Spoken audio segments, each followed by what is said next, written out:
要做一件什么代志去传福音？毋是，弟兄姐妹，我要阁讲一届，当基督徒甲传福音当做一个事工，当做一件代志要去做的时阵，伊所做的毋是传福音，因为这内面的动机会变做无清气，内容会出差谬，会手段会变做奸诈。你愈自然过生活，你的生活愈是出自上帝的心意得过，你就是愈在传福音，你根本毋知影你在传福音。无人安尼咧讲吼，我人讲迄怪怪的架势，毋过真实的，放在心上。以后等我中风了，就不会有人跟你们讲这个话了。以后吼，我相信很多牧师还是会讲说，我们要去办什么会、什么会、什么会传福音。各位兄弟，迄拢毋是咧传福音。咱用咱的生活，咱每一天 everyday life。好好的过日子，那个就是在传福音。上尾，保罗伊强调，我无用谄媚的话，我们不用谄媚的话，甜美的话，我嘛无贪心，我所做一切，拢无糟蹋。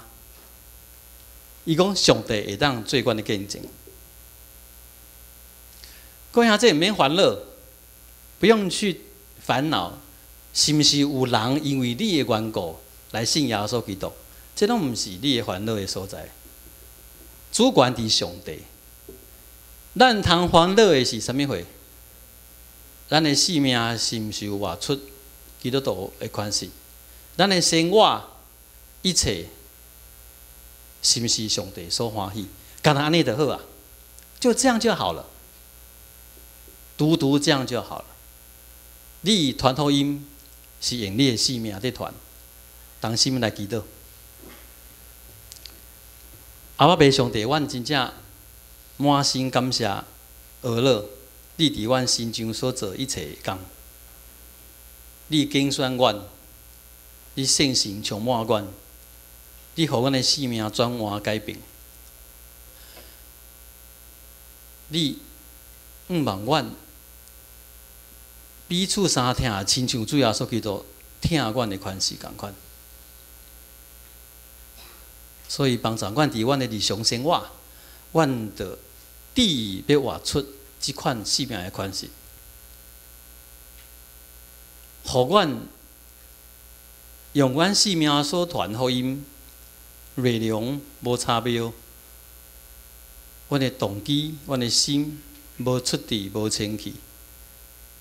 阮的手段、阮的方法嘛，毋是奸诈，互阮诚实、事实、真心，成做一个要跟缀主耶稣基督的人，就用阮每一天日常的生活来讲出一个水好的消息，帮助阮安尼做，祈祷奉耶稣基督的圣名，阿门。